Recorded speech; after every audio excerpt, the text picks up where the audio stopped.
And with that being said, all right. Good morning again, world. Good morning, everyone. We on site, we on location. Introducing this morning again the guru, although I am sure he will not label himself as the guru, Mr. Jamar Goodman. Good morning. And for those who do not know who I am a guru in a way, I guess, but I'm Mr. Brandon Price, and we would like to welcome you this morning to the Early Morning Sports Talk podcast. Today is September 5th, 2020, and we are in the midst of playoff territory for the NBA and NHL. 4 more games to go in the regular season for the WNBA. Chicago Sky, we got to win those close games. And we on the verge of the regular season beginning for college football and the NFL, in which this all gives us an additional reason to be excited. And so we're introducing this morning our guest, our brother, Mr. Pilla Price. And audience, please do not get scared. Pilla Price is a very nice guy. He is a very nice guy, Pilla Price. Salutations.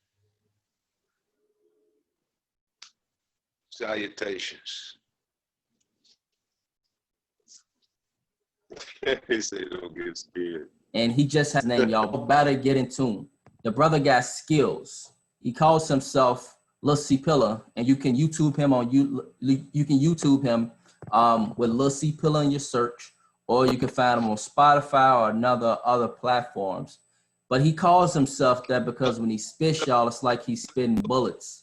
And so in these cases, these bullets, y'all. Lil C Go ahead, C. And everything else, YouTube. Right. And so he calls himself this, y'all, because it's like when he's spitting bars, he's spitting bullets. But these bullets, y'all, these are known as bars. So therefore, he is assaulting his opponent. Assaulting his opponents. Pharaoh, we all young gods, so I just like to get on my young wizards sometimes, so how about the Heat last night? All right, wow. So yes, and so with that being said, Pilla Price has additionally introduced himself, and so he's a dad, y'all. He's a brother. He's a son, and each and every one of these roles, y'all, he feel like a champ. So let's see, Pilla, what it do. It's a pleasure to have you on. Again, welcome this morning to the Early Morning Sports Talk podcast. And so with that being said, fellas, if y'all ready, we can get right into it. Go. All right. So, Pilla Price, we want your comments. We want your thoughts on the current climate of our country in regards to the racial tension and police brutality. Let's just take, for example, the situation that occurred with, Blake, Jacob Blake, and that whole situation. You got white America and you got folks that are police lives matter. They're all trying to basically paint a picture of Jacob Blake, as if he's a bad guy because he has kids, or he has 6 kids, or he has a domestic violence charge on his background and stuff. What do you think about all that crappy stuff that these people try to paint, these narratives they try to paint to get in place of the real issue? That's really not an issue to where I feel like a person should be dehumanized just because they got, something on their background. How do you feel about that?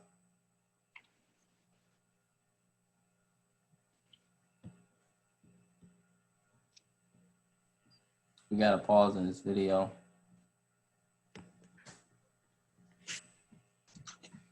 Well,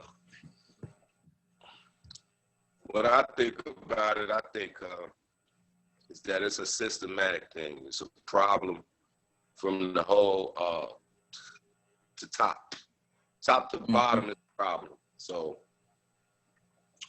I think with all that's going on, you would think that it would kind of slow everything down, and we still wouldn't be hearing about this day after day on the news, but we still are. So that means that it's really not getting to them the right way.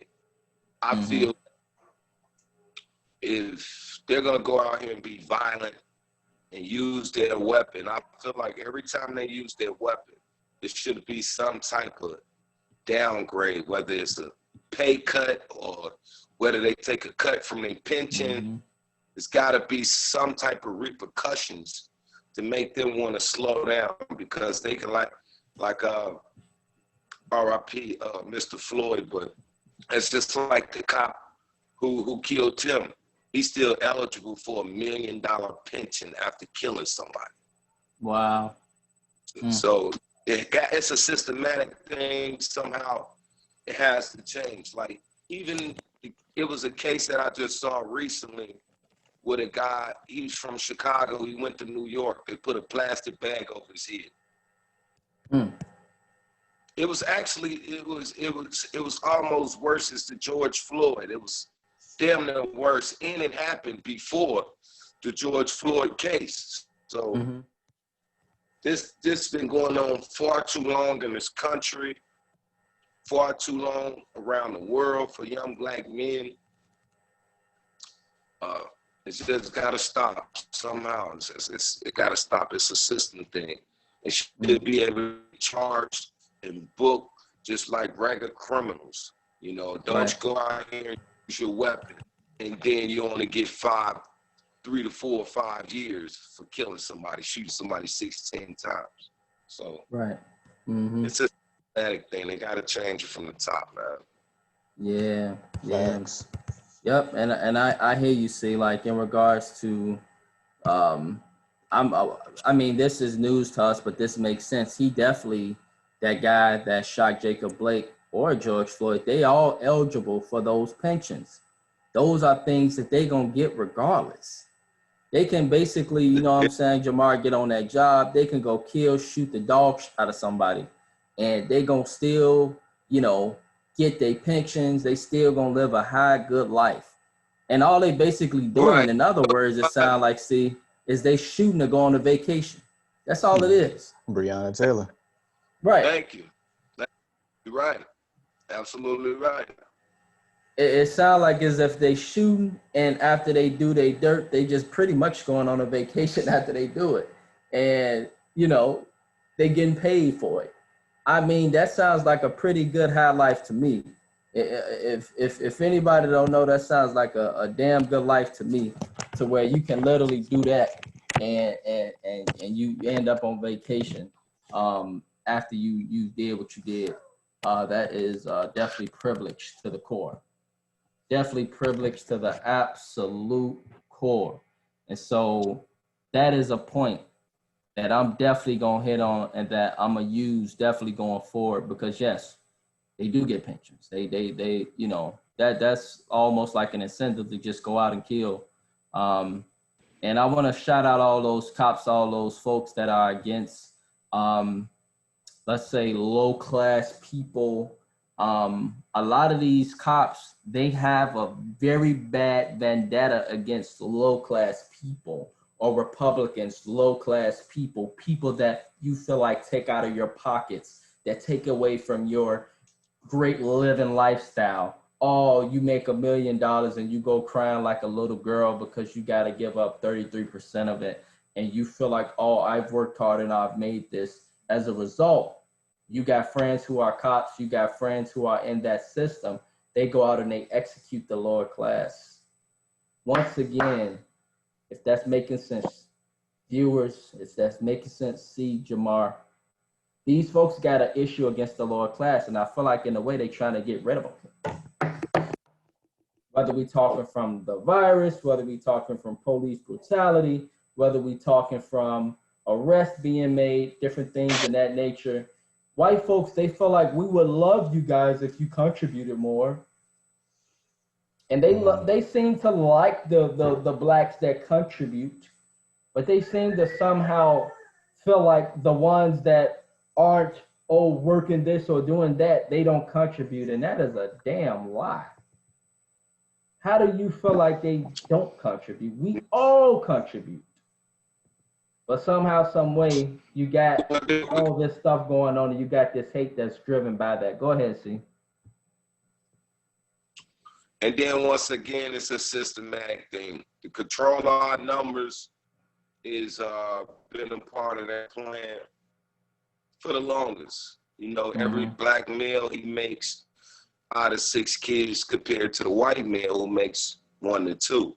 So even with that margin, if we going quadruple every time we make a child, we quadruple how many kids we make. So in the sense of things, by the year like 2040, it will be more blacks in this country, and that's what they are in fear of, becoming a minority. So it's always going to be systems to try to keep our numbers down, our population down, because the last thing they want is more blacks in this country than whites. That limits their power. But the athletes standing up and protesting, this is nothing new. I mean, Kaepernick took a knee maybe 6-7 years ago. He took a knee 6-7 years ago. And you think that would it brought a lot of light to the situation, but seemed like it added a lot of fuel to the fire, because now they're just out here going crazy. Right. Yeah. Oh, yeah. Well, but thank God for a little bit of sports sometimes to relieve the tension. Sometimes I don't know what would we be without sports and music. Right. Yep. It'd be hard just to watch the news. I'll tell you that much. Yes, sir. And so with that being said, see, Jamar, let's get right into some sports. And so let's hit on the NBA. So, Jamar, how you doing? I mean, with my pick, man, I'm on life support over here, but you know, still beating. So you got a little bit of life, right? Say you don't use 75% of that life, you got a fourth left. Yeah, man. It was about it might be even 95-5 on the ratio. I don't know, but man, it's crazy right now. And so with that being said, viewers, Jamar has picked the Milwaukee Bucks to win the Eastern Conference. And right now his Milwaukee Bucks are looking like they're on life support. And I picked the Boston Celtics. And so with that being said, see, we want to start off with your Eastern Conference pick. And so just curious, who do you feel is going to come out with the Eastern Conference crown? No doubt, Jimmy Bucks.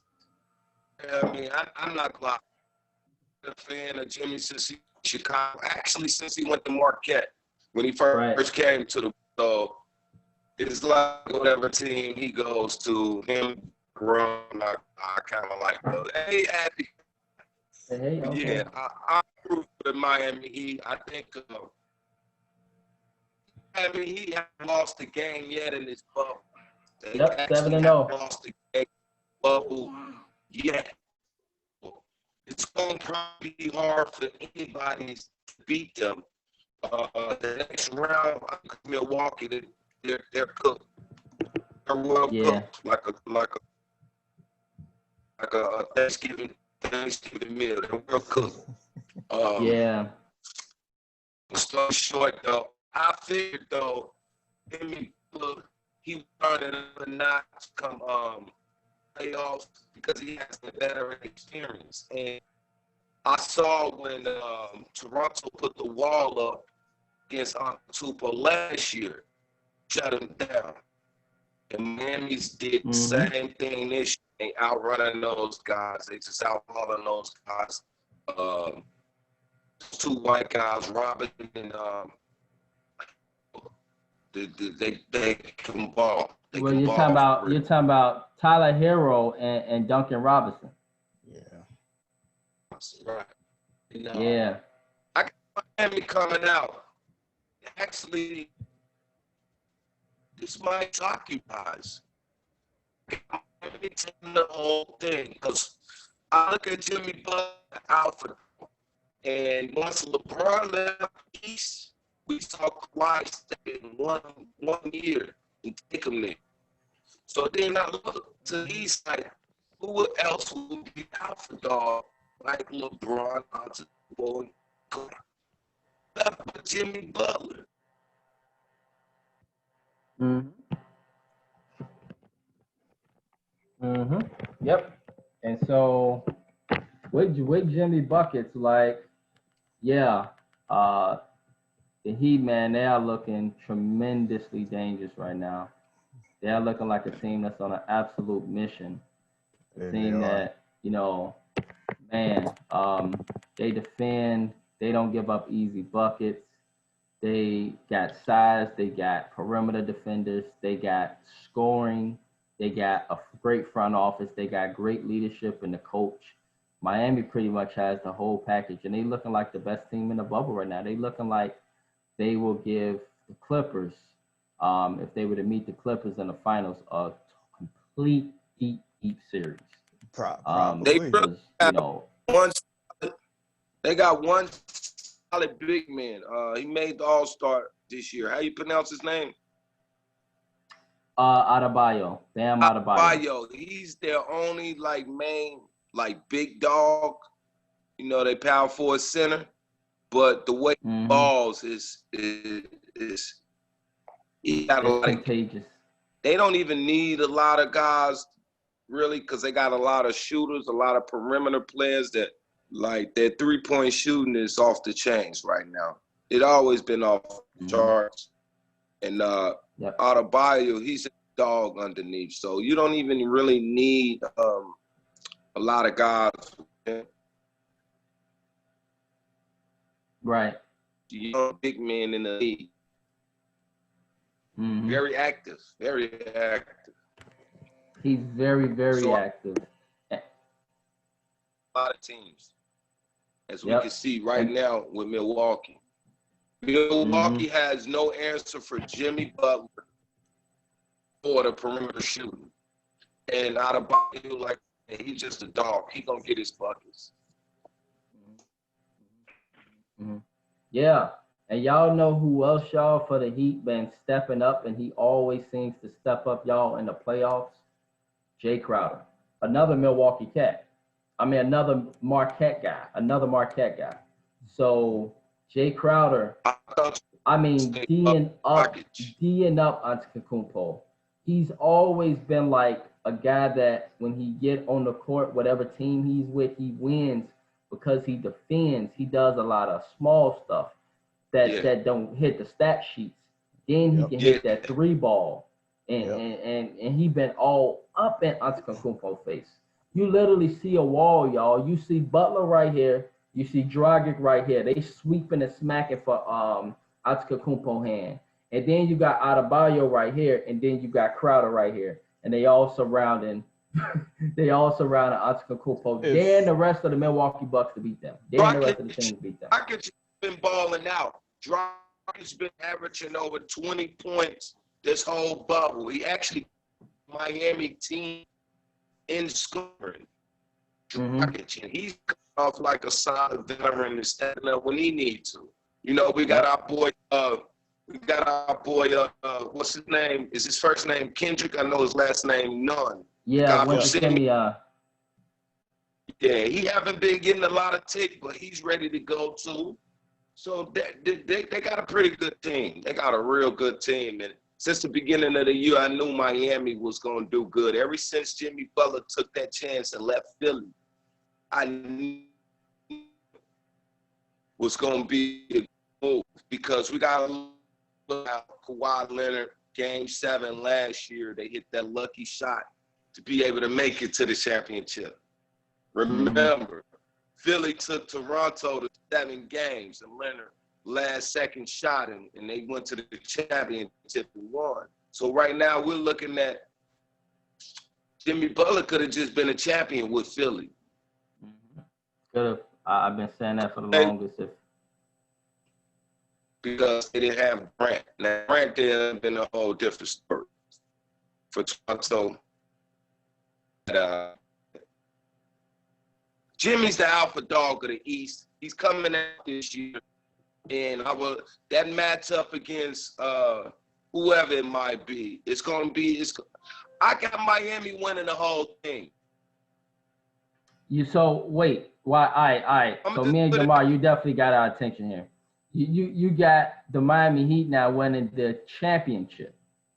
I got the Miami Heat winning the championship because you got to look at it. This All right. Western round is going to be a dog fight. Whoever make it to the finals of the Western Conference, it's going to be a dog fight. Mm-hmm. And right now, we're looking at Miami. They cruising, and once they get to I say Boston is probably going to beat Toronto. It's looking like that. It's looking like that. I just don't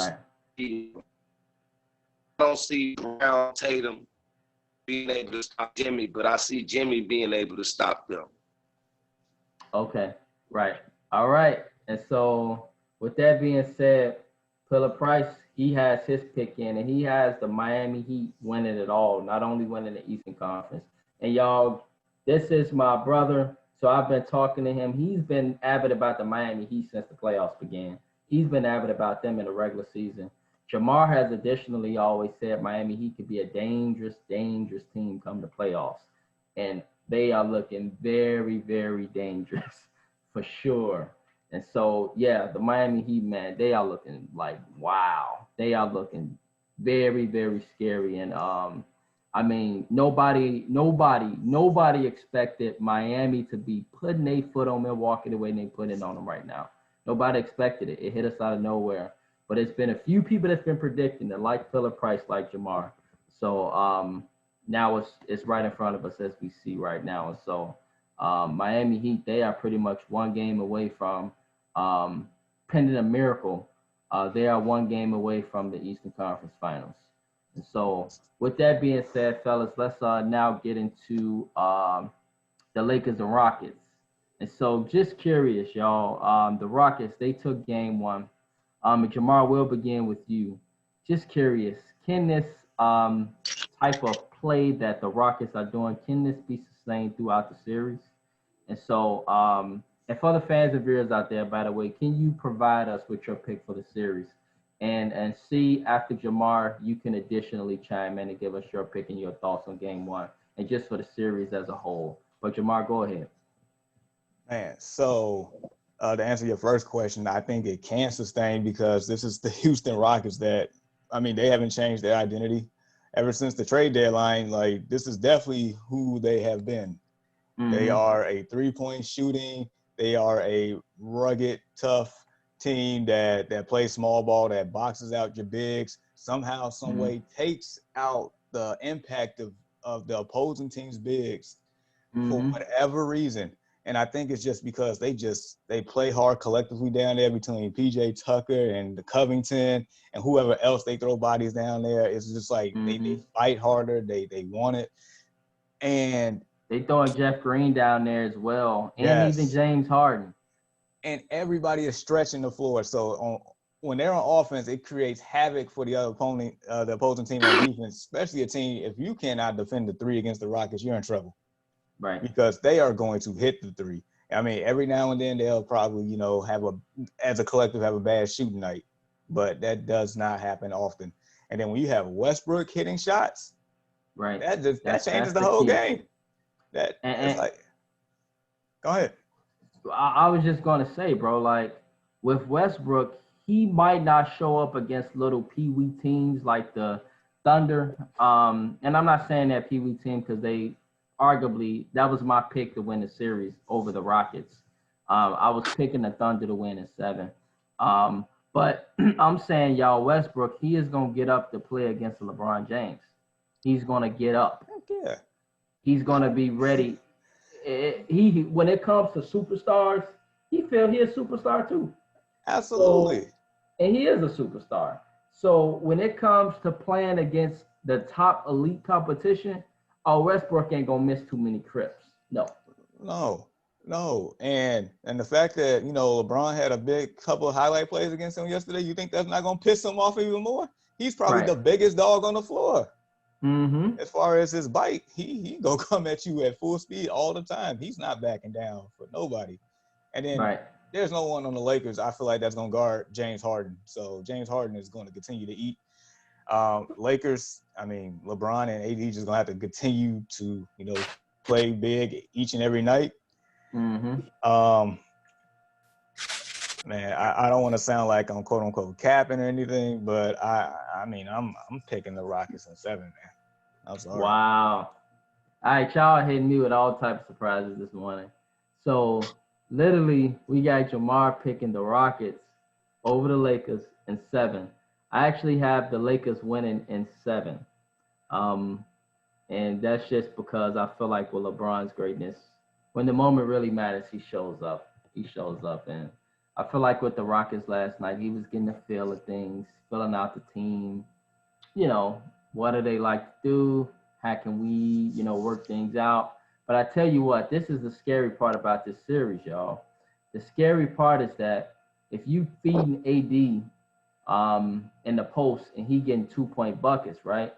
But then see the Rockets are hitting threes. Who gonna win?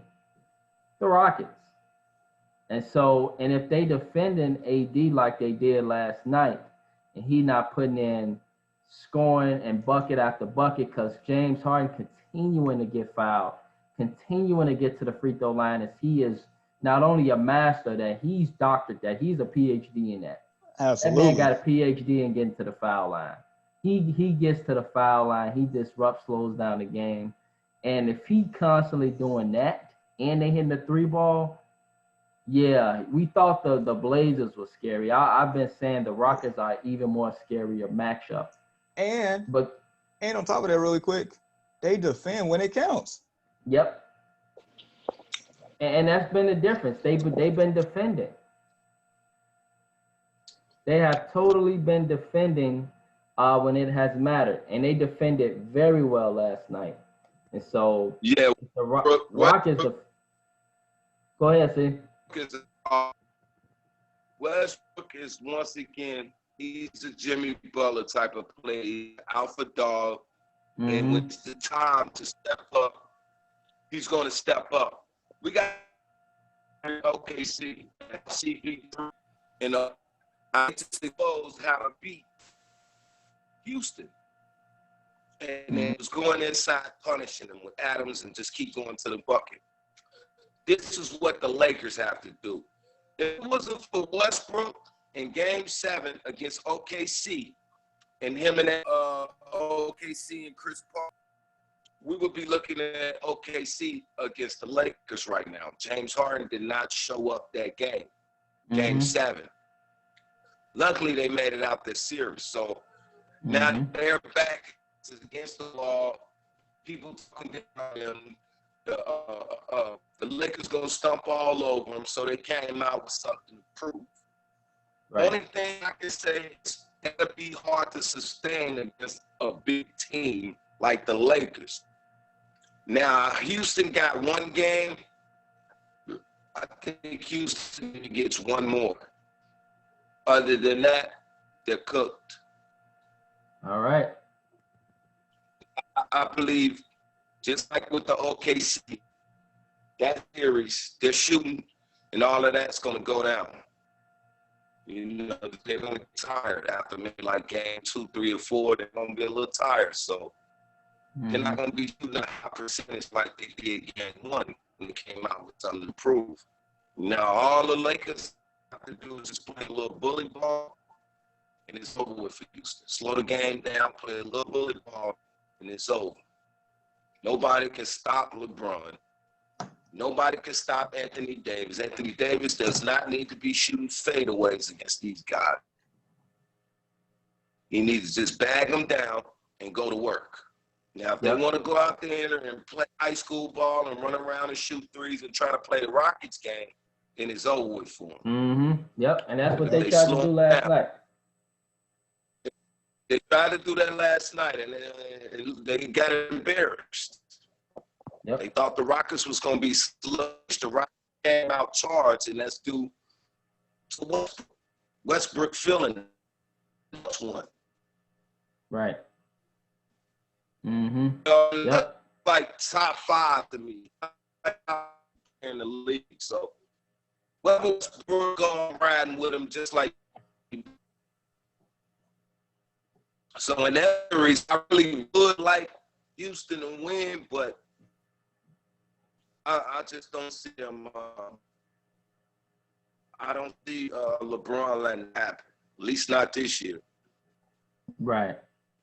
Mm-hmm. All right. And So next yeah. year, this solidifies his legacy as one of the GOATs. Not the greatest, but one of the GOATs. He had to get to the championship. He got to do this for Kobe. He got to. Right. Mm-hmm. Don't let a lot of people down if he don't get there. I see LeBron game 2 up 34. You know, in the day he put up 50 to beat you, but now he learns how to get everybody involved. But if they're not involved, like he kept trying to do game 1, he kept giving them ball to run though, passing up shots. Game 2 and 3 to get on top of this series, LeBron is going to be ball dominant. He's going to put up a lot of points. And then I think Houston is on the ropes now. Houston is only going to get that 1 or 2 games. That's it. All right. Mm-hmm. All right. And so, yes, we got those predictions in for the Lakers and Rockets. I'm riding with CP here. What about the Clippers series? We're going to get to that shortly. I'm going to ride with the Lakers, of course, because that's my pick for the Western Conference. I feel very similar to what you feel. The Lakers got to play some bully ball. And all right, let's get into the Clippers. So the Clippers, y'all, they look like the Clippers we expected. And they look pretty dominant on Thursday night in game 1. They look pretty dominant, y'all. And so my question here, y'all, is will the Clippers sustain this dominance? And could they actually, y'all, sweep the Nuggets in this series? Because what we expected the Rockets to look like against the Lakers, the Nuggets look like that against the Clippers. Or maybe it's just the Clippers and how talented they are. And so, C, let's start off with you and the Clippers. What you think about that series? With the Clippers, I see the Clippers.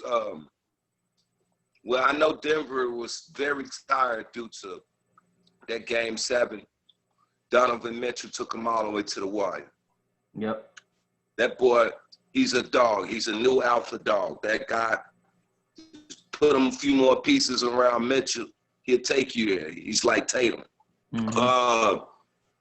Long story short, though, I see the Clippers easily getting past Denver. But the next round, if they face the Lakers, I can see them beating the Lakers. If they face Houston, that's going to be a dog fight. Somehow, some way,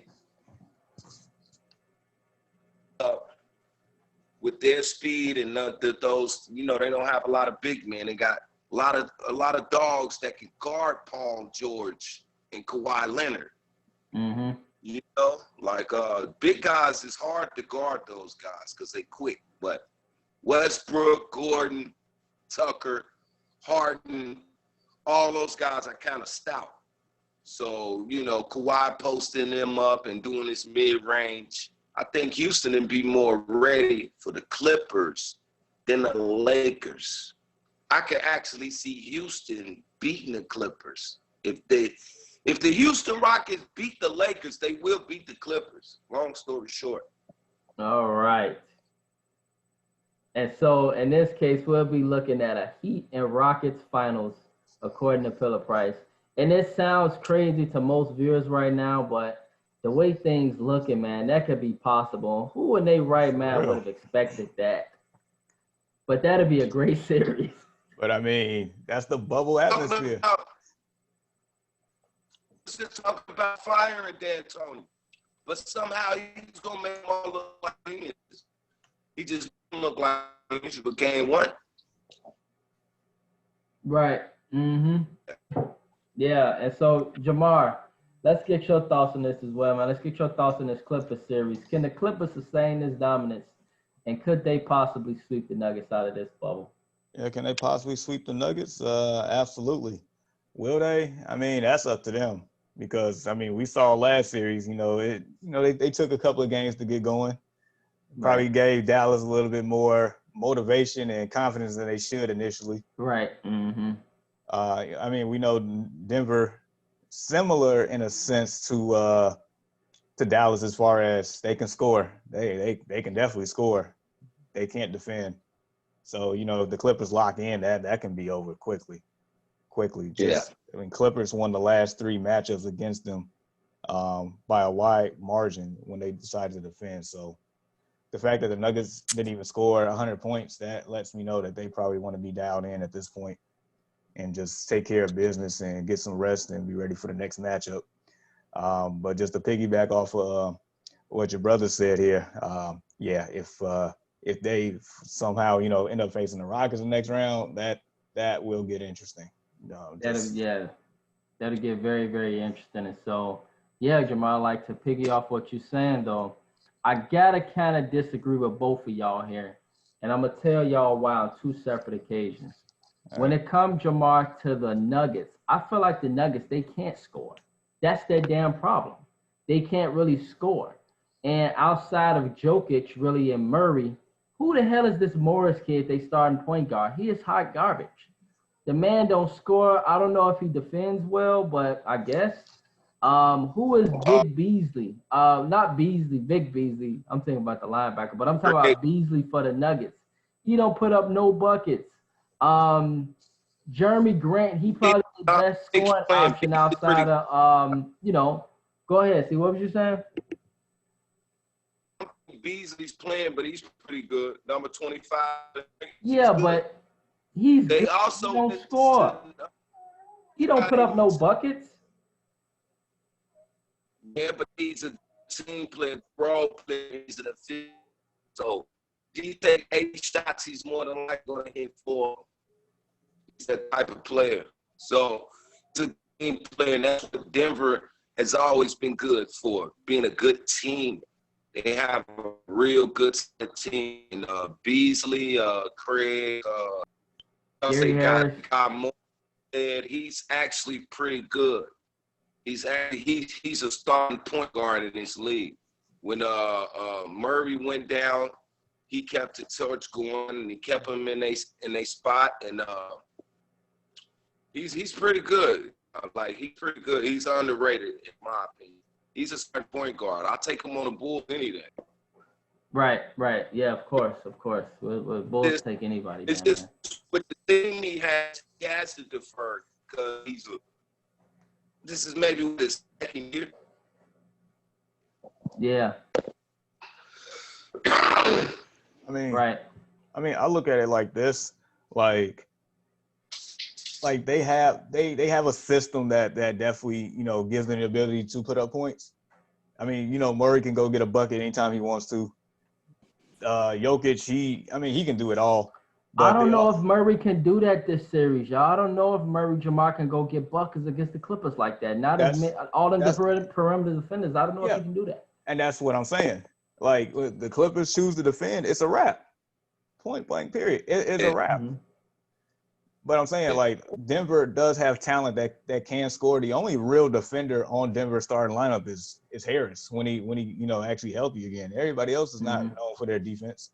So, and they got shooters. You gotta remember Grant. The small forward, power forward Grant for Denver. The long arms. He came over from OKC. You're right. Yeah, you're right. Grant, he's pretty good. He's solid. Yeah. But yeah, Porter, he has to show up. He got to. Millsap, he got to show up like a veteran this playoff time. He's been incognito. Disappointment. This whole bubble. Millsap look like he on his last leg. Yep, and he's 35, and that's exactly what he on his last leg. Yep. If they can find their groove and get their energy back, don't sleep on Denver. Denver could get some games out of the Clippers because this kid Murray, he's very dynamic and he's like a Donovan Mitchell. He's a dog, and they don't have anybody. Well, my boy Patrick Beverly, I can't say that. He's from Chicago. He'll shut him right down. So, big difference. Donovan Mitchell, you know, he's gonna score all day back and forth, which he'll let you get buckets, but he's out there to cause chaos. He's not worried about scoring. He just want to take you out the game. So I don't see the really having a chance, even if they do play their A game. I don't see them having a chance against the Clippers. Yeah, the Clippers, they too tough, man. They too deep. They way too deep, man. And so, yeah. With that being said, fellas, Those teams now, that's just they gonna always be like one of those teams that's gonna be in the mix, but Denver is just like one superstar away. You get them yeah, they one missing an superstar additional piece.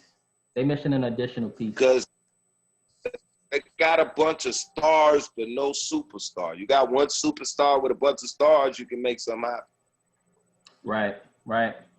And so, yeah, see, we hear you. We see And that's your what point. Milwaukee going through. Milwaukee Right. got one superstar and stars around them, but they need just one more dominant force. Milwaukee's going to be at the top every year. Especially if as long as Antetokounmpo is there. Yeah. As long as I heard though is if they there. lose, the series, he's going to Miami next year anyway. That's the rumors I've been hearing. I've been hearing between Miami and Golden State. Oh yeah, and Golden State. Yeah. I've been hearing between Miami and Golden State. And so yeah, you know, that's the scenario, that's the case. And so with that being said, y'all, let's get into this Toronto and Celtics series. And so right now, the Celtics, they are looking like the team I expected them to look like. Kemba Walker is out there making plays. Making plays. Y'all seen that pass that man dealt to Theus to dunk the ball in the last few seconds with 0.5 of a second left. Kemba Walker has been showing it was nasty. It was dirty. It was nasty. And it's what I expected from the Celtics because I feel they have the best starting lineup in the NBA. And so with that being said, I want to show a clip. I want to show a clip to the viewers of what happened on Thursday night to help not the luck of the Irish, but the luck of the Raptors in this case, because the basketball guys were certainly looking after them. So let's go ahead, y'all. Let's take a look at this clip real quick. Once again, same thing that helped them last year. Mm-hmm. As they say, man, miracles do occur. And so let's take a look at this clip. Boston is going to zone up here on the side out of bounds. They're going to be switching everything back here. Marcus Smart's going to stay up high. Jaylen Brown thinking on to the ball. Series on the line. Anunoby got it off, and it goes. Did it count is the question. Taco Fall. OG Anunoby buries a triple at the buzzer. When Jaylen Brown tried to block the shot, he had his hand back instead of having his hand forward. It's like he tried to bat it like a volleyball instead of just putting his hands up to block it. He came back with the block like that instead of just doing that. I don't know what Jaylen Brown was thinking on that. And that's what I was thinking, the same exact damn thing. Jaylen Brown lost that game. Jaylen Brown was asleep on defense. His hand out like this, he would have blocked it. Instead, when he went up to jump, he slapped back, like took his hand and cocked it back, and he missed. The fact that he allowed himself to get back screened, that was all she wrote. Right, and that left a wide open look for OG Anunoby of all people. Then I think, like, was in zone defense? But why would they be in zone defense in this? I don't get that either. Because you saw OG coming down the sideline like, all right, I'm open. Just wait. Right. But then also, y'all, Taco Fall being in the game led Kyle Lowry to make that pass because he had to throw it like up in the air and just throw it on a miracle in which OG Anunoby was actually luckily open right there. So Taco Fall being in the game, I think it was a cute call by Brad Stevens, but it was a bad call by Brad Stevens because that led to what happened. But also, I mean, Brown was out of position to begin He with. was. So if he was in He was. position, I'm pretty sure that pass wouldn't even make it all the way over there. Yeah, he could have been there for Shouldn't an have easy made it. interception. Yeah, he was tripping. Should have made it that far. That was terrible. Yeah, man. And so, you know, that's Jaylen I don't know, Brown, man. That could be detrimental for the Celtics, man. Yeah. It could dangerously be detrimental for them because they should have won that game. Dude, They really should have won. That's that one of game. those that can actually go topsy-turvy for a team. Like that can either like spark the Toronto Raptors, or you know that could just yeah, like you said, that can be dangerous. Mm-hmm. And so yeah, with that being said, People got to respect. right. Yeah. Mm-hmm. And so yeah, the Celtics, y'all, they got their Those work cut guys out for them now because the Raptors, they've been hitting buckets now. At least game 3, they was hitting their shots.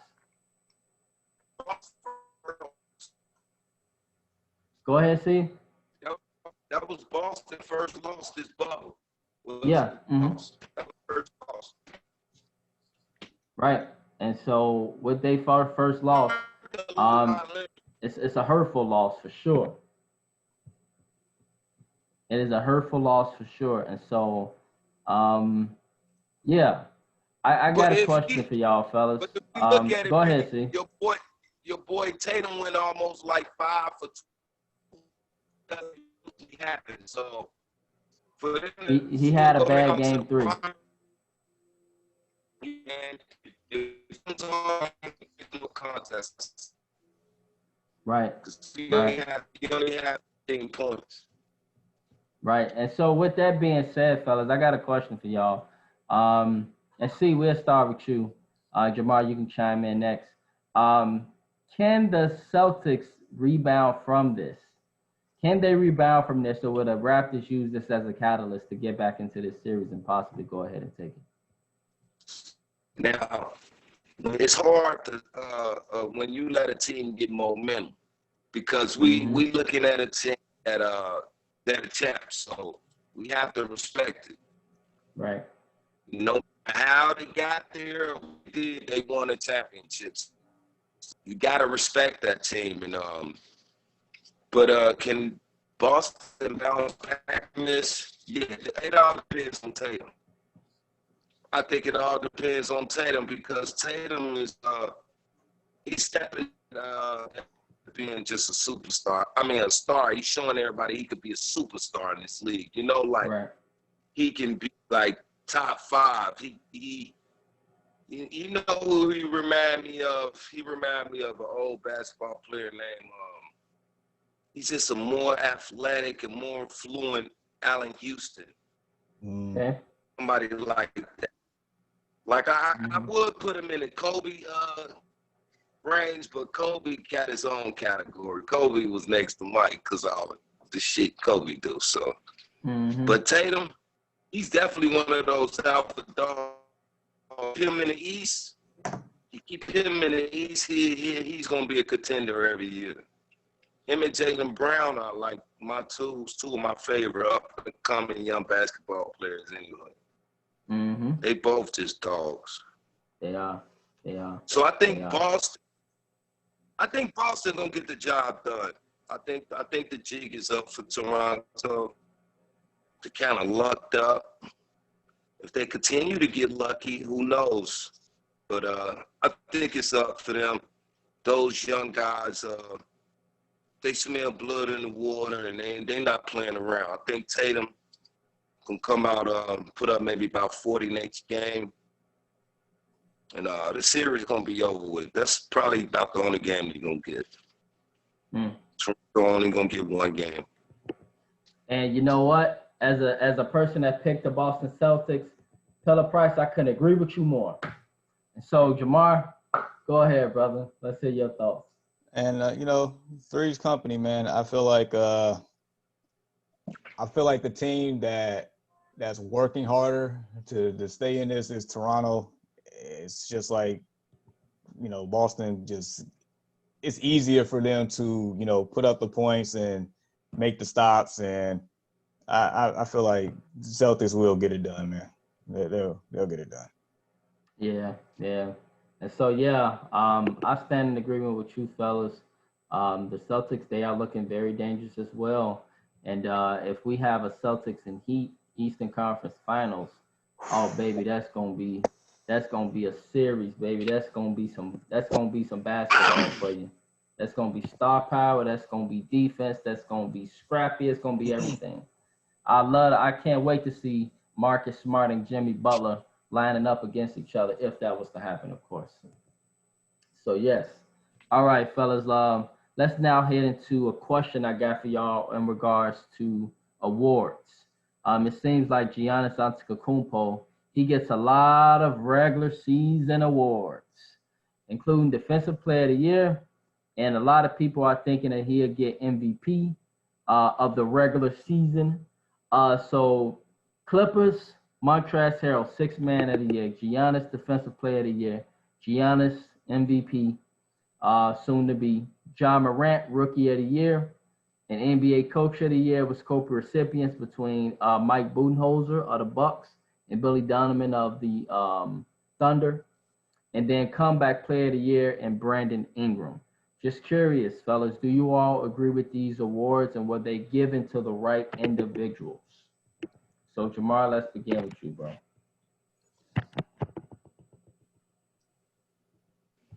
I guess the only one, I guess I agree with him. The only one, I don't have a problem with any of the awards that was given to these players because, these are regular season awards. Mm-hmm. And this is basically the impact that you had during the regular season. Felt like Brandon Ingram definitely was the most improved player. Felt like Harrell or Lou Williams could have won that award. I am not mad at that. Felt like that's the only thing I had something to say about the Sixth Man. Yeah, it's just because I think some people had it was like how can they have two nominated off the same team? Yeah, Right for the Sixth Man. Yeah. Right. Which I get. At the same time, it's like both of their impacts was just that enormous for that team. So it's like, and they pretty much Lou Williams is pretty much in that boat every year, right?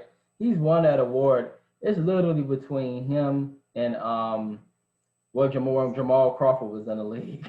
Right. Him, Jamal Crawford, and Montrezl Harrell, they are damn near every year for that award.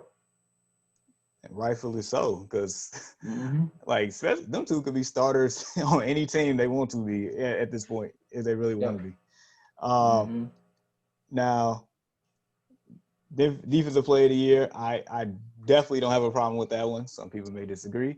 MVP. Now, I already know people will disagree on that one, but absolutely.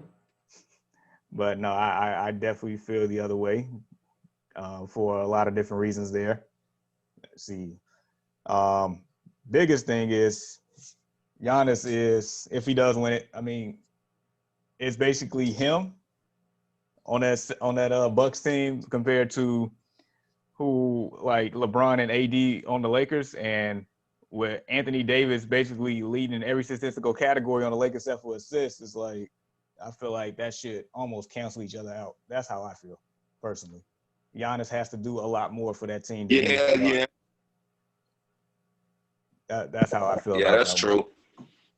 You hit it right on the head.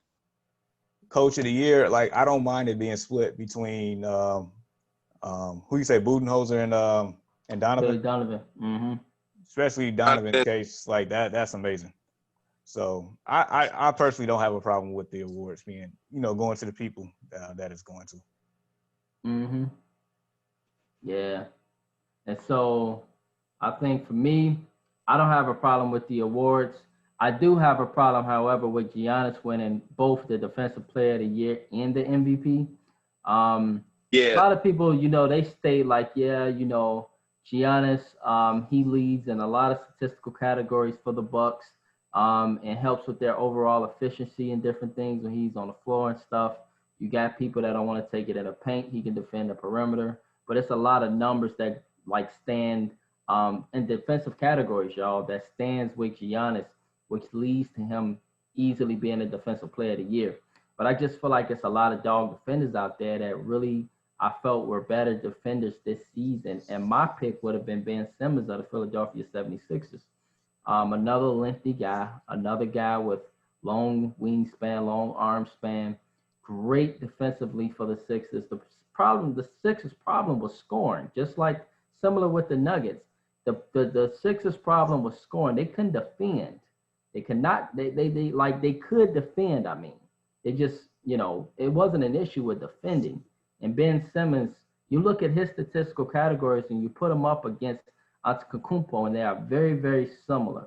So I felt really, in my opinion, that's just me, I felt that Ben Simmons would have been a better pick. But once again, it's a regular season award.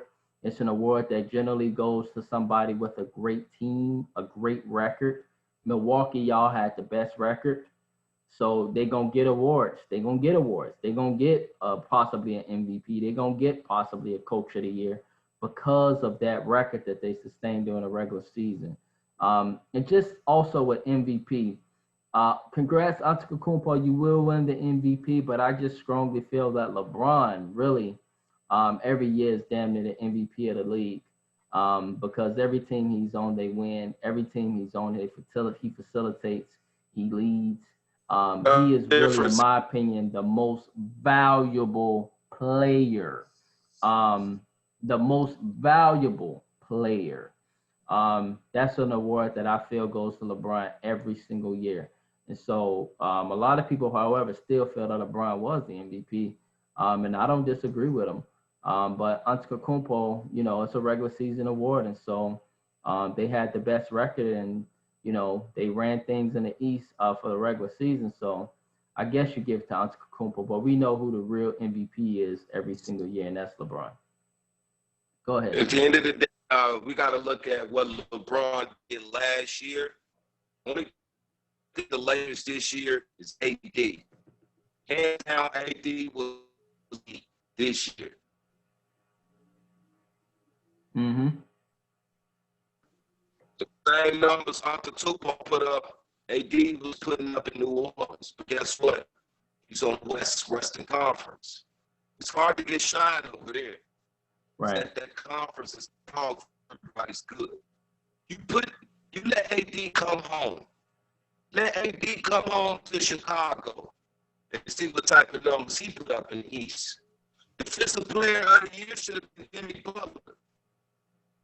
6 man of the year. 6 man of the year. It's a tough slug. I like Harold for that. I like Crawford for that. I mean, not Crawford, but are you trying to say Lou Williams?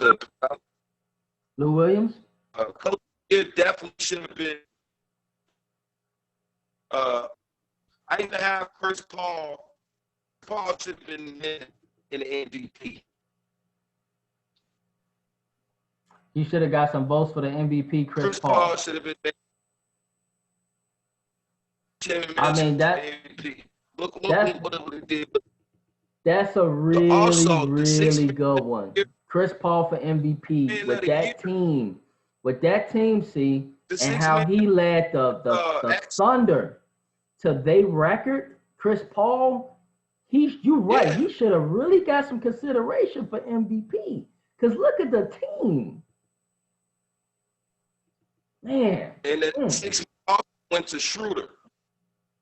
The 6 man should have went to Schroeder from OKC. He won it last year. Point from Atlanta. So he came over here to play a bench role. And when he played that bench role, and another guy that I really liked for 6 man that they didn't hardly mention, when he get in the game, he lights it up. What's his name? Is it Clark from Utah? Used to play for the Lakers. Jordan Clarkson. You talking about Jordan Clarkson? Yeah. I mean, he kept that, him and Mitchell, that kept that Denver series going. And it's been that way all. I'm looking at those guys who was once starters, but they took they fell back and played a role to become 6-man on a new team. Those two guys I like. But defensive player of the year is Jimmy Butler. Like, I don't know why he ain't got this award yet. I never seen a guy that gets so many breakaway dunks. Like just him opening the court after getting the steal, just an easy dunk. Jimmy, since we knew Jimmy Butler, he deserved one. Jimmy Butler should have been mentioned for MVP too. Look what he did for Miami. Look what he did for Philly. They got We got to remember Joakim Noah used to be accomplished. And all he did was do the dirty work. Assists, rebound, blocks. Jimmy Butler is that switch army knife. He could cut the switch on or he could turn it off. In fourth quarter, he comes alive. He gets steals and makes big plays. I don't see how Jimmy Butler didn't get no award this year. Yeah, very, very good points. Rating my man. That's why he's going crazy. Right. The quarantine, you see his facial hair growing. He not playing. Jimmy Butler is a dog fight every night. Focus. He focused. So while Milwaukee was take breaks, when all this looting and stuff was going on, taking breaks, that really made Miami want to get in their ass for it. Right. Yeah, man. I mean, all those points are like they legit, bro. MVP. Did y'all hear the statement Urlacher made? Yeah, but you get into the Bears, and so yeah, we will get into the Bears shortly. And so look, see, I'm having a great Saturday morning right now, bro. Let's not get into the Bears yet, because when we get into the Bears, things just get all tangled up and stuff. So let's pump the brakes and let's just give it a few seconds before we get into the Bears and all the stuff that goes on with those guys. And so yeah, with that being said, however, we done took our 15-second break from the Bears. I mean, from basically, the NBA and different things, but it looks like, according to what we are doing, it looks like, y'all, we will get into the Bears actually now, because we've talked about the Heat, we've talked about the Bucks. Jamar doesn't appear to be as confident in the Bucks right now. He got a little bit of hope. But right now the Celtics, the Bucks, they just look like they are on their way to go packing, man. I think they're ready to go help with the marches and get out there and hit the streets, man, and hit the pavements and make change. I think that's what George Hill is motivated from, Jamar. He's ready to go out. He's ready to go hit the marches. He's ready to get out the bubble. He mentioned it last week. He mentioned it. He said we shouldn't be here in the first damn place. That's what George Hill said. About coaching position in that 4th round pick. What should we do? This is with the Bulls, right? Yeah. You think we should go for a head coach? Oh, thank you for this. This is a great question. This is something we did not include, Jamar, at least in today's segment. Thank you for those questions. I'll go ahead. I'll begin. I think, y'all, in regards to our head coaching search, I like, and see, he vamped off. I think there you go. In regards to our head coaching search, I really like Adrian Griffin. Jamar, are you familiar with him? Yes, sir. Former Bull. Yeah, former Bull. Very familiar with our system. He is under the Nick Nurse tutelage in Toronto right now. He's an assistant coach. He's a great coach. I just feel like, y'all, he is a great fit for the Bulls. But then again, it's a lot of good head coaches out there right now, y'all. It is so many. You got Nate McMillan, who basically, I think, y'all, he benefits, or he has not benefited from being in a small market. if he got into a big market like a Chicago or something, I feel like he'll be just a lot more effective in regards to everything that's going on with just people being laid off and stuff, in regards to jobs and different things, in regards to the NBA, that is. Like teams are like really very impatient now, it seems like. And Nate McMillan was a bad fire. He was a really good coach. And he's on the market now. You got Mark Jackson on the market. You got Steve Nash. How the hell he get the Nets job? Man. How the hell he get the Nets job? Steve Nash. That was out of nowhere, man. That's for me, man. That's white privilege, and I'm sorry for saying it. That's what Stephen A. said. How the hell he get that job? Yeah. Like, what did he do? Like, nothing at all. He wasn't even a damn assistant coach. He literally just got the job. No coaching experience at all. And you telling me all these black minority candidates out there that have head coaching experience, that got assistant coaching experience, they can't even get an interview? Man, your dynamic duo in Brooklyn signed off on that. Mm-hmm. I think they wanted that, right? Yeah. But you know, I'm still no. If they signed off on it, you know, that's good for them. But I just feel like, man, just hire somebody with some experience. And as stated, there's just a lot of minority head coaches out there that, you know, are very great head coaches that really should be, you know, good fits. I wouldn't felt y'all for Brooklyn Nets. Hold on, see, I felt that the best fit for the Brooklyn Nets really was Tyronn Lue. I felt that would have been the best fit for the Brooklyn Nets. Somebody with championship experience, somebody with coaching superstars experience with coaching superstars, and somebody that is really a great head coach. He never loses when he's a head coach, Tyronn Lue. Like, I felt that was a great fit, but somehow, some way, Steve Nash got the job. What were you going to say, C? Now, to reiterate the Tyronn Lue, right? Wasn't he the coach for Cleveland when LeBron won? Yes. And then, like a year or two later, even though he won the championship, they fired him for the White House. No, Tyronn Lue, he got fired. Yeah, he got fired. He got fired for Michigan head coach.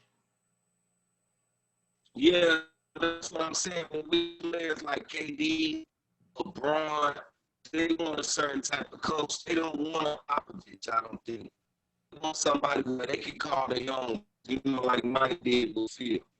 You know, they can call their own plays and run a show how they want to. I think that's one of the things that a lot of these superstars, they are inferior to certain type of coaches. You know, you remember we played sports, you know, how Spurlock would drill us. Then once we got to college, our coaches wouldn't drill us. Right. Some coaches do let their ass happen. They don't care how you make. He don't care how cold you is. That's just how hard it was. See, look, you gonna still do your job. Well, I don't care if you is the biggest one. You still so I'm be afraid of those coaches who still going like they is in the league. You know, so I think the pool Jackson that he helped build that Golden State team. Jackson needs the culture because. Well, it looked like C's bandwidth was low. It looked like he cut out. But prior to him cutting out, I think you heard Jamar Mark Jackson, right? I think so. Yeah, Mark Jackson. And that appears to, I think that's a good fit as well. I take Mark Jackson. I take Adrian Griffin, man. I think those definitely, you know, certain minds think alike. And if I would have picked a candidate behind Adrian Griffin, it would have been Mark Jackson. As a secondary candidate, I think he really deserves a head coaching job. I don't know what's going on, Jamar. I don't know why people don't want to hire him, man. Like, I don't get it either, because I feel like he had a great record, like a great track record of just you know, like, what did he do wrong? Right. What did he do wrong? Like, Like, what was the negative? Like, every year that team got better. So, like, what? Mm-hmm. But he was only in there, for 2 years, right? And he had 2 playoff appearances. Right. And, like, the first year, of course, it was just, them being inexperienced. But the second year, I forget who they played, but they took The somebody. Clippers, 7 games. Yeah. Yeah, so I don't get it. I really don't. But yeah, I will say this, though. I feel like we are, as in Chicago, we are in probably like a great scenario all the way around, between perfect time to be looking for a head coach, like perfect situation as far. It just feels like we cannot make a bad move here. Whatever we do between the coach and the personnel and this draft and the free agents, like I feel like we're in great shape, and I'm actually like really excited for the first time in a long time. That's good to be excited as a Bulls fan. See, what were you gonna say? Oh no, I was just piggybacking what bro said. Like, it is a good time right now because anybody's gonna be better than Bull. And I'm sorry, he just didn't get it. The guy before him just didn't get it. We need a real. Can we get our first black coach here, please? Yes. For real. Thank you. For real. Can we get our first black coach here, please? They're often the best head coaches in the NBA in general, anyway. Black ones, that's so let's see what the Bulls do. I think they fired the president. Did they fire Paxson? They fired a lot of the office, I heard. Yeah, he's done. Like Paxson is not, he's still somewhat around the organization, but he's definitely not in his title anymore. Foreman, he long gone. They basically cleaned house. Yeah, it's a black man. Let's see if we get a black head coach. Right. It's possible. Absolutely. And so, just curious, y'all, also in regards to the draft pick, who y'all think the Bulls should get for that 4th round pick? Oh, yeah, that's a good question. What you think, Jamar?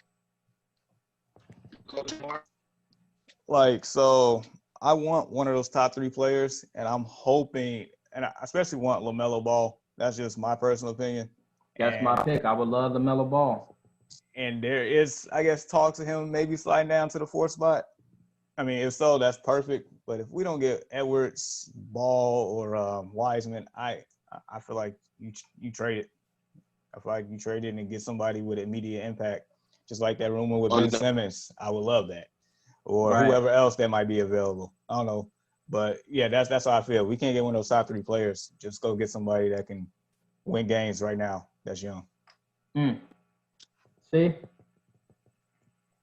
they got a guy right now. He's 6'9". He's still young. He's still growing. His name is Obi Toppin. He's from dog. He's a dog. You got him on right now against LeBron.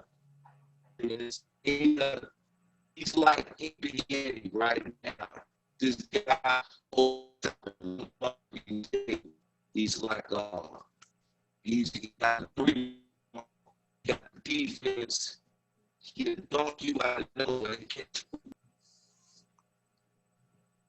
Right. And so before C cut off, it sounded like he was talking about OG Toppin from Dayton. Yeah. As a good fit for the Bulls. This OG Toppin, Melo is no comparison. This guy physically, he's physically in the game and that's he's about 6'9". He will step into that small position. He could be like LeBron. He could be this is the type of guy that the Bulls should be. They got him on their radar. Right. Yep. Definitely got him on the radar. He's NBA ready. I just hope I got Hudson finally stuck. Right. All right. And so, yeah, the audio is a little difficult to hear, but we get the fact of OG Toppin being a good fit. And so I can see that. I can see that. But then I can also hear your point, Jamar, man. If we can't get those top three players, trading that pick and getting somebody that can come in immediately and make an impact. Absolutely. Because we trying to win games, man. We've been rebuilding long enough, you know. We've been rebuilding for years and years and years. Tired It's of it. time to finally, yeah, it's tiring, man. It's time to win some games, you know. It is totally time to win some games. Brother Price, what was you saying? Those top 3 picks will not make an impact. You don't think those? Georgia, he can shoot anywhere, and he might be like the. All right, so see us fading out again, but he's mentioning the kid from Georgia. And he can shoot. Georgia, he can shoot from anywhere. Now he might go 1-2. It's either him or Melo. 2. Right. I'm talking about the most NBA ready physically. He has the overall game. He's gonna land right there in the full for the Bulls. He will be the rookie of the year probably.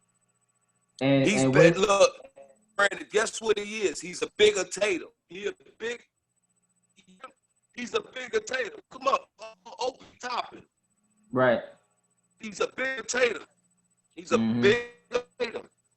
And him and Hudson, if Hudson can finally get his injuries together and come on and just ball for the Bulls, don't need the small forward position is slow up. I think we need to trade Otto Porter. I think we need to trade him and let Hudson and if they get this number 4 on top and let them just go to work. I'm not a fan too much of Otto. Otto Porter Jr. Yeah. Likewise. Yeah. He don't defend at all. And he got a big contract. He's getting paid too much. Yeah, that's I've been on the record to say he's overrated. When he got that contract, I'm like, there's no way somebody would trade for him. And then 2 weeks later, we did. So they said they're looking for a trade for things, right? How did they get Felicio 3 years and $32 million? How? Yeah, I don't know how Felicio. He should have been gone.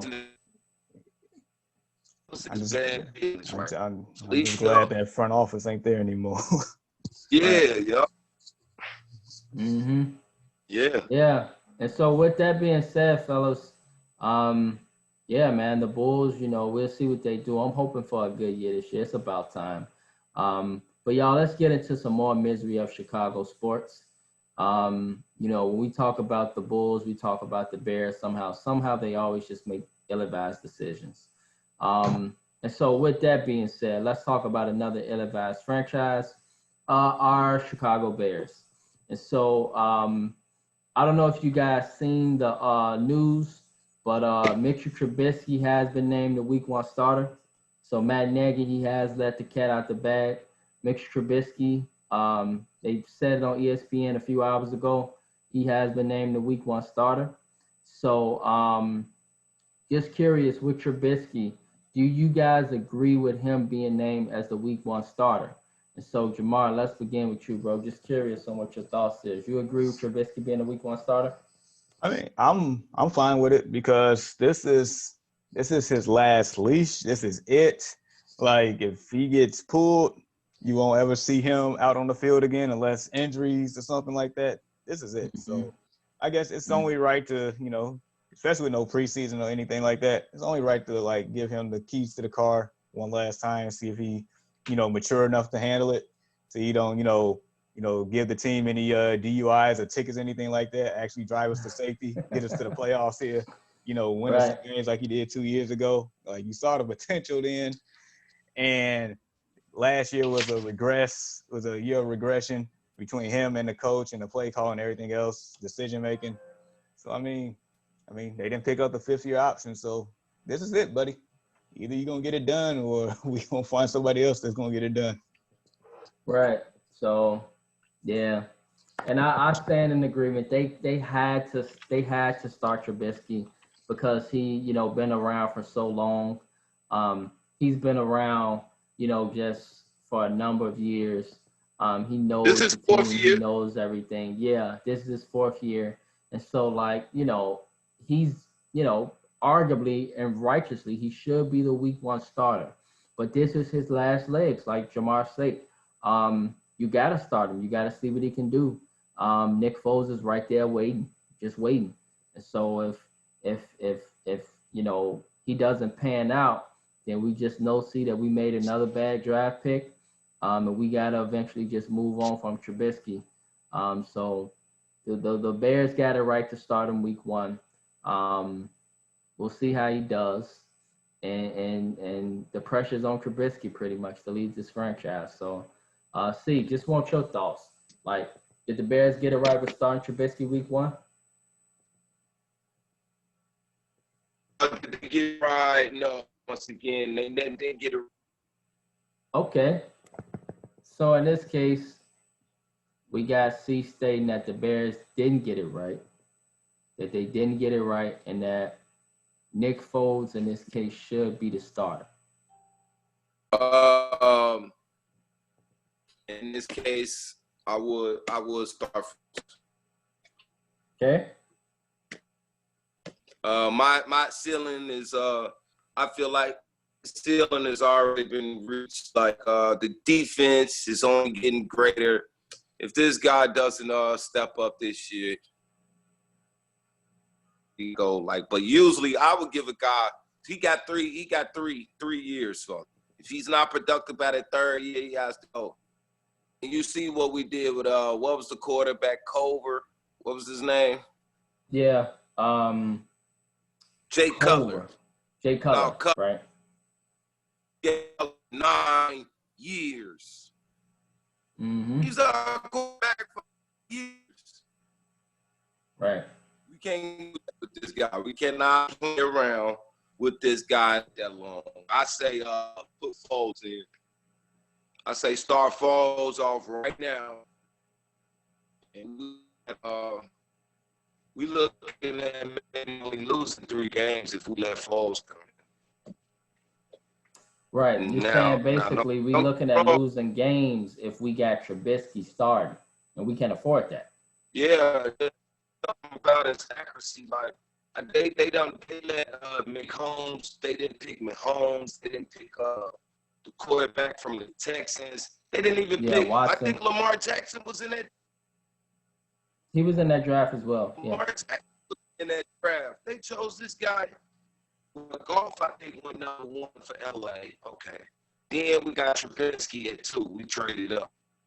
No, right. Y'all could have. No. And this is another thing with what I'm saying. It's a systematic thing. The lady, she's been a Bears owner for like 90 years, and she's super rich. Why haven't y'all never had a black quarterback yet? What's the problem?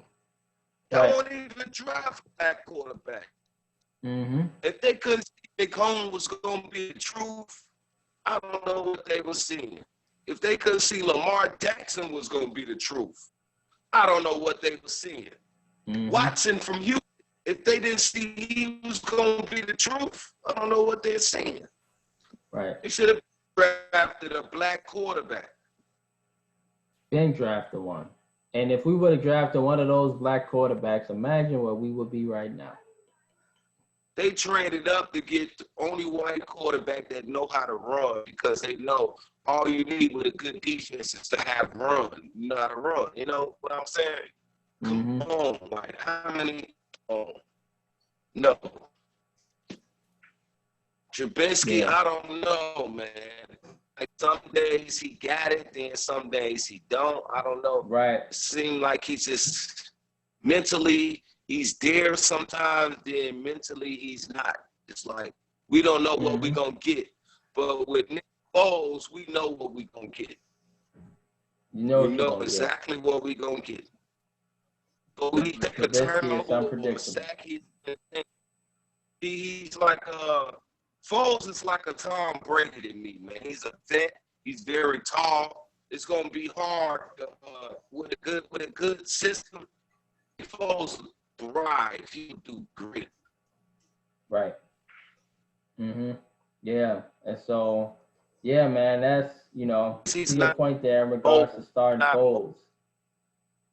He's not mobile, but I will start Foles. Right. Man, I tell you what, man, I'm gonna join the Bears bashing party here as well. Cause I have fun doing this. This is fun. I mean, they give you reason. They give you reason to just enjoy this bashing party. It makes it fun. It makes it worthwhile. And so, like, yeah, But with the Bears, like, yeah, I'm rooting for Trubisky. I really want him. I mean, I hope that Foles is motivating him to step his game up at least. If they're going to start him, I hope that Foles has brought out a new energy in him and let him know that his position is on the line. So you got to ball out right now. If he ball out this year, then he put all of this serious and make everybody quiet. But exactly. we had at least a decent quarterback. We'd be championship contender right now, but I think we could have made a lot of noise if we just had a solid quarterback for the last few years. We would have easily got past Philly. Yeah, right. Yeah. Exactly. Would have easily got past Philly that game. Like, the Bears' issue has always been that quarterback. It's always been since the beginning of time, seemed like, with the Bears. And so, yeah, man, Nick Foles, as a potential starter for week 1, I could see your point there. I can see your point. Mitch Trubisky, feel he should be the week 1 starter, but the ropes are thin. It's very, very thin. And if he don't deliver, man, gotta go. We passed up too many great quarterbacks to just sit here and continue to watch you throw interceptions and make bad passes. We still won 8 games without a quarterback last year. Freaking amazing. That means the defense was doing something. Facts. Yeah. So us having a quarterback, man, I'm praying to the football guys that we can get us a quarterback, somebody that can lead us to the promised land. So Nick Foles is there. And so, as you state, Nick Foles is like another Tom Brady. If you bring that Tom Brady-ish to the Bears, oh, yeah, we're going to be good. So I'm hoping that, he can have that mojo he had in Philly and bring that to the Bears. We would definitely appreciate that, especially around Bearland. So, yeah, fellas, with that being said, I got one last question before we end our segment for this morning. And so just curious, with the Bears, you got free agents that are out there. And so Mohamed Sanu, he's a free agent. I don't know y'all thoughts. Are the Bears like good with receivers at this point? Should the Bears be greedy and getting talent like the Seahawks are, like the Patriots are, like the Chiefs are? These teams ain't slowing down. But the Bears, for some reason, oh, he's a headache. Oh, he's this, he's that, he's washed up. Adrian Peterson, I don't think he's washed up, y'all. I think he can help us, especially since Cal Montgomery is hurt. Mike Montgomery's hurt. Yeah. And so just curious, y'all, do y'all think the Bears should go after any of those free agents? Go ahead, C. Take the mic. I think we do run that, that's for sure. I wouldn't mind having Adrian Peterson, older vet, cut up the room. He could call in. They need that kind of like guidance, We do need a running back. I'm wondering what's going on with the kicking situation.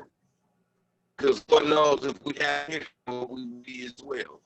So it's like the quarterback, I'm not as worried about almost as Foles is here because we got backup that'll get in and still win you a championship.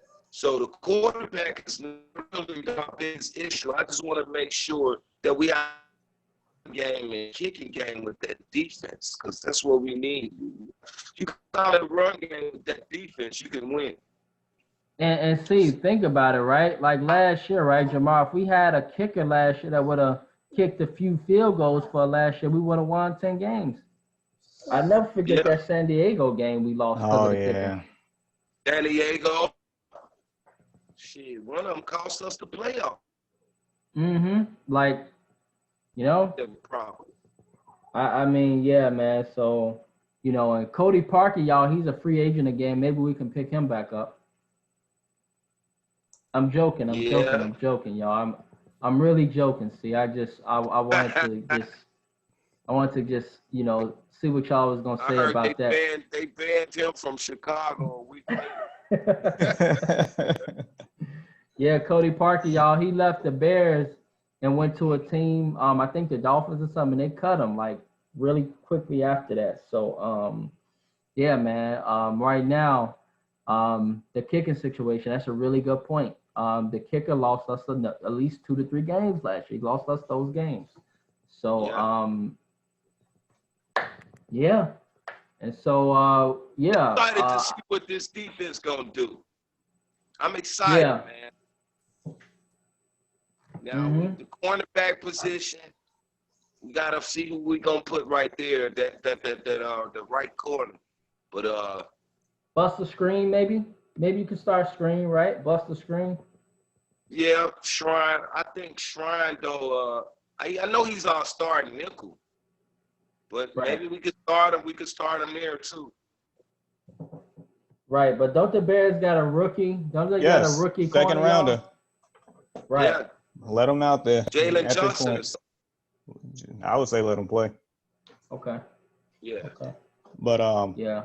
yeah, as far as free agents, the one I was hoping that they could make a run for would be Leonard Fournette, but that, you know, I mean, I get it. I get why he chose Tampa, so I'm not like, you know, mad at that. But wide receivers, I rather not. I feel like we have talent there, just needs to be utilized. Adrian Peterson, I mean, I wouldn't mind. I mean, why not? I mean, he still runs hard. I mean, he's still a freak of nature. maybe he might bring some leadership there. Who knows? I mean, he is a first ballot Hall of Famer in the waiting, so Yeah. I mean, Facts. I would not mind that.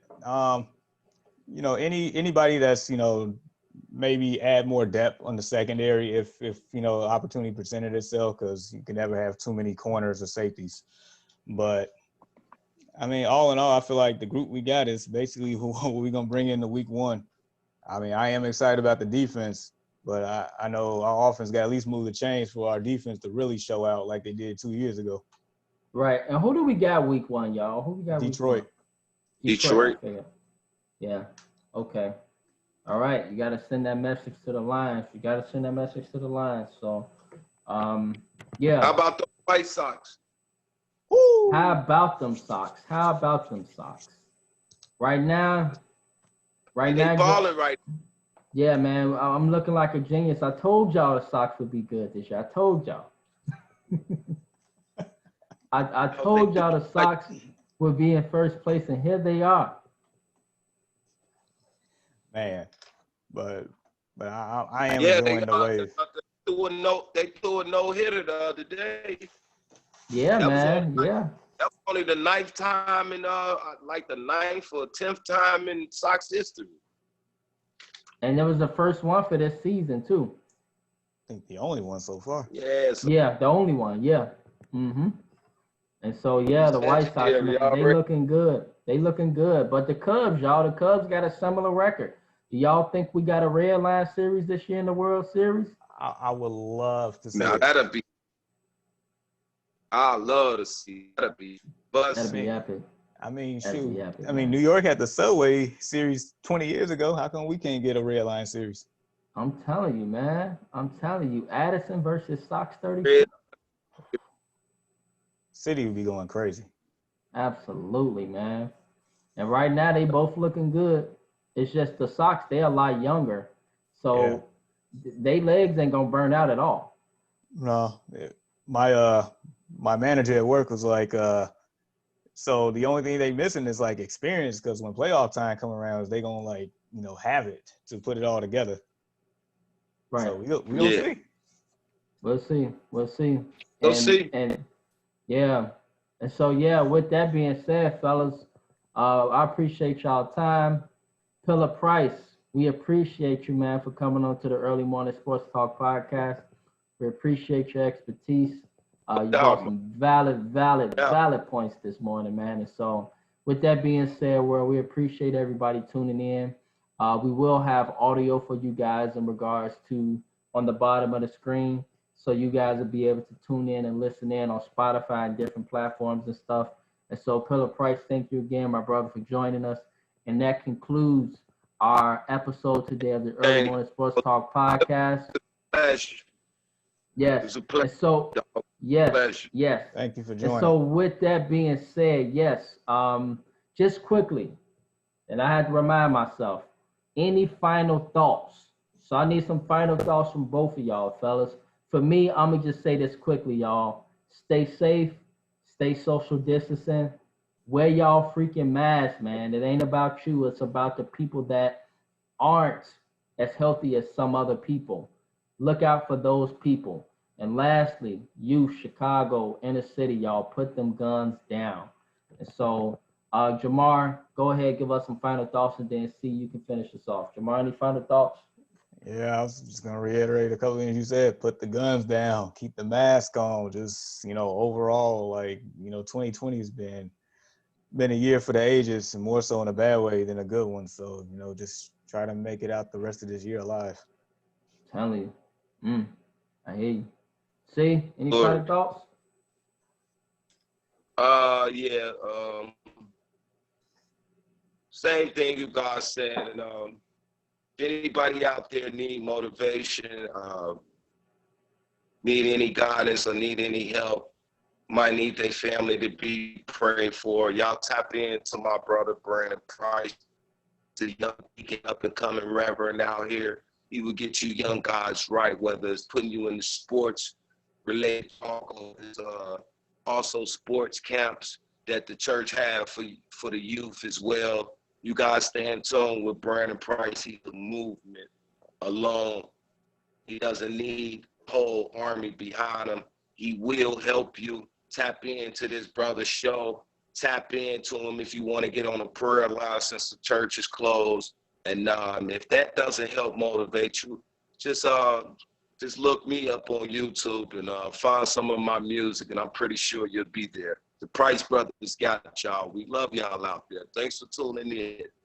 Yeah, appreciate that, see. Appreciate that, see. Yes, appreciate you, fellas. Yes. And that concludes our episode today of the Early Morning Sports Talk podcast. Everyone have a blessed day, and we will holler at y'all next week. Peace. Deuces. Peace.